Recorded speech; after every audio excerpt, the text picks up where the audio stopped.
quelques instants pour la présentation de ces deux équipes. Et puis ben, comme je retrouverai Jean-Pierre Franchet qui est là, donc il sera avec moi pour suivre cette rencontre ici. Donc un local au Stade Kubatika pour Saint-Pierre Léopard. On reste vigilant, le cadre, on n'a que deux matchs cet après-midi. Hein, en tout cas, bon courage. Et deux matchs pour cet après-midi. Monsieur le Président, merci d'avoir fait d'être du programme de la semaine cet après-midi avec la match qui participée. 10 secondes. De Saint-Paul entre l'USSD et l'AS position de la position justement en possession du ballon avec une touche à proximité d'un certain jeu de réparation, une longue touche probablement à venir de la part de Dimitri Montalban, touche qui arrive dans la surface de réparation qui va être récupérée finalement par Intermal, mais ce sera sans problème pour Michael, ça donc portier titulaire cet après-midi avec 15 buts, ça c'était après avec 15 secondes dans cette rencontre du côté du stade de la Mission, pour l'instant 0-0 entre la Tampanaise et la S-Possession. On connaîtra donc les quatre équipes qui sont qualifiées pour les demi-finales. Et bien, si les logiques sont respectées, on devrait avoir 4 équipes du Sud en demi-finale de la Coupe de la Région, parce qu'il y a déjà la Charmienne Exception. Si donc logique est respectée ici, c'est pour les Centraux, et si la logique est respectée, c'est pour la Saint-Péroise. Mais vous le savez, en cours, et là, position dérangée, côté processionné.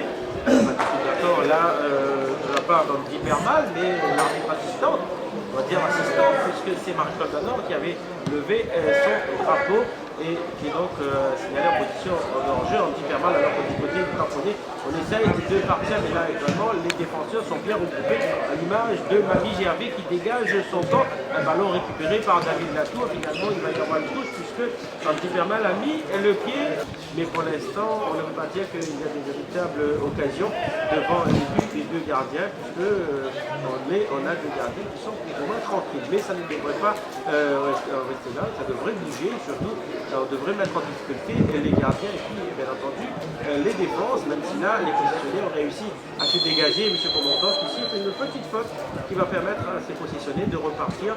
Il est vrai que les tamponnés avec ces joueurs, ces cadres, quelques cadres qui sont partis pendant le mercato, je pense que du côté de Eric Boyer, on a du mal à trouver des solutions et du coup on a dû rajeunir un peu les différentes lignes dans cette formation.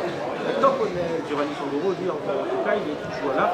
Lui d'ailleurs qui donne le ballon, il est récupéré par Gaël Payette avec les deux patrons, on va dire, de cette défense tamponnaise. On va chercher Jimmy Fondassami de l'autre côté du terrain, à savoir sur le côté gauche. Et finalement, touche pour cette formation de la tamponnaise. Et comme il n'y a pas de ramasseur de balles, eh bien, il faut aller chercher ces ballons soi-même. Quand même là, il faut aller chercher pour William, qui va chercher le touche. Un partenaire de marqué, peut-être El Camo, récupérer cette fois-ci toujours William Fondassami qui lui, on va redonner le ballon, qui balance sur la surface de réparation. Et Anticaral qui arrive à dégager son camp et finalement récupérer. Peut-être on va essayer de partir. L'arbitre qui laisse jouer l'avantage puisqu'il y avait un petit restriction. Et finalement, Giovanni Sangoro, capitaine et surtout très bon défenseur, qui met le ballon en touche. Et un ballon qui était touché au passage. Et du coup, la touche va revenir au tamponné après 10 minutes dans cette partie. Le score, les Verts Picard tentent de le remettre, comme on dit en ligne. On reste ici au stade de Saint-Paul sur cette rencontre. L'équipe du Tampon qui va essayer de repartir avec peut-être là où Jean-Pierre Chalet qui récupère un ballon et va essayer de partir. Il y a déjà 10 minutes de jeu et la bombe positionnelle sur l'espace autour de l'hôpital. Très bien, très bien. La fin de l'USSD sur lequel sans succès sur les positionnels.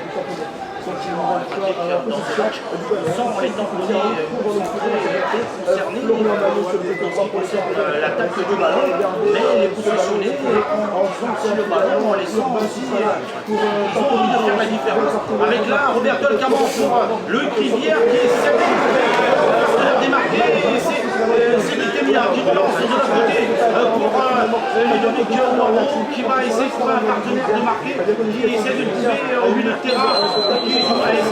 une faute de Luc Rivière qui est retourné pour défendre un petit peu. Ça sent un petit peu, on va dire, quand on perd le ballon, les attaquants reviennent. C'est vrai que sur un soleil quand même de blanc cet après-midi, pour un match de reprise, enfin, ce n'est pas évident pour les 22 attaquants. De la tête, mais sans poteau. Ce ballon, ce n'est pas fini pour autant. La reprise de voler.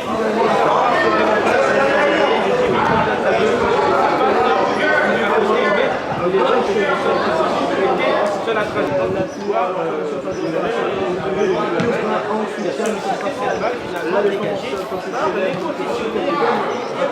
ici, dans cette partie,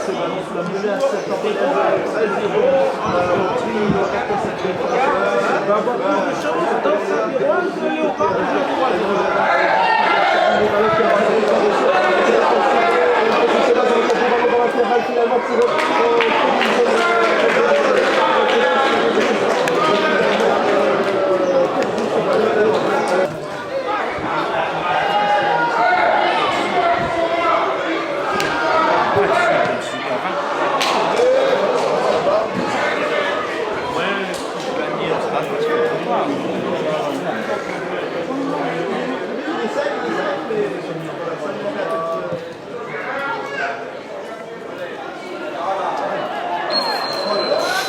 Oula.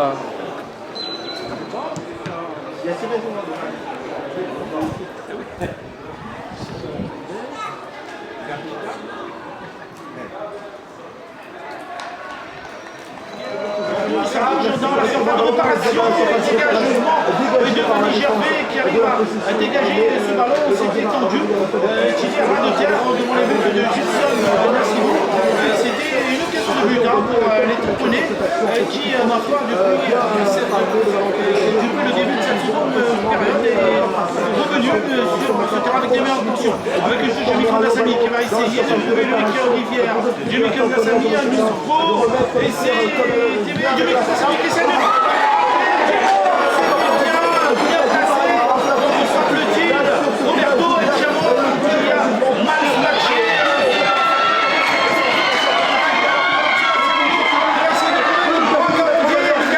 Obligé de sortir de ces 6 mètres pour dégager ce ballon parce que c'est extrêmement assez dangereux et c'est vrai qu'il essaye de mettre le pied de ce ballon et maintenant essaie de semble-t-il c'est le jeune Florian Maillot c'est Mani Gervais qui va ça va plonger par le deuxième poteau. Ça plonge au premier poteau, ça cartonne à la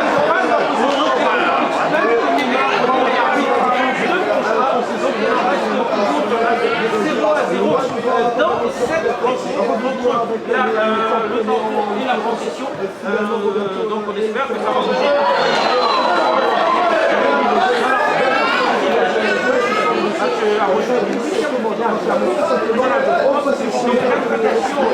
Déjà, la JS Ouest qui a battu la petite renvoi au Sahara qui avait gagné dans un premier temps.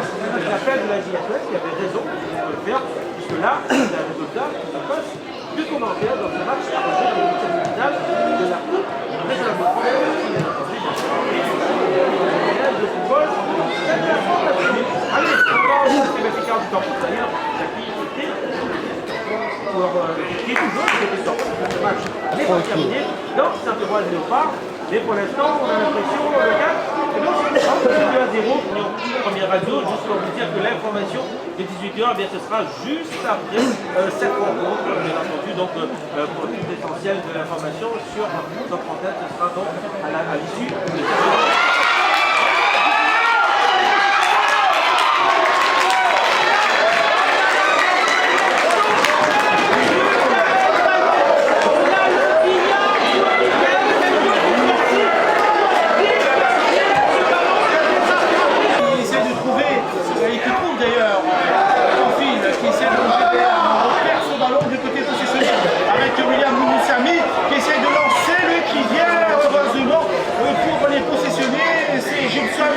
Nassibou qui a une belle lecture du jeu et qui sort de ses 6 mètres pour dégager ce ballon en sortie de touche parce que ça sentait le danger, En tout cas, du côté possessionné, attention de ne pas trop partir à l'attaque, oublier de défendre. On voit, ça joue un petit peu haut entre Laurent Gaz et Manu Gervais par moment.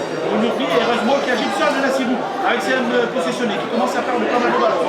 Avec Loïc Rivière pour les tamponnés qui avait essayé de contrôler ce ballon pour trouver Très fort, peut-être.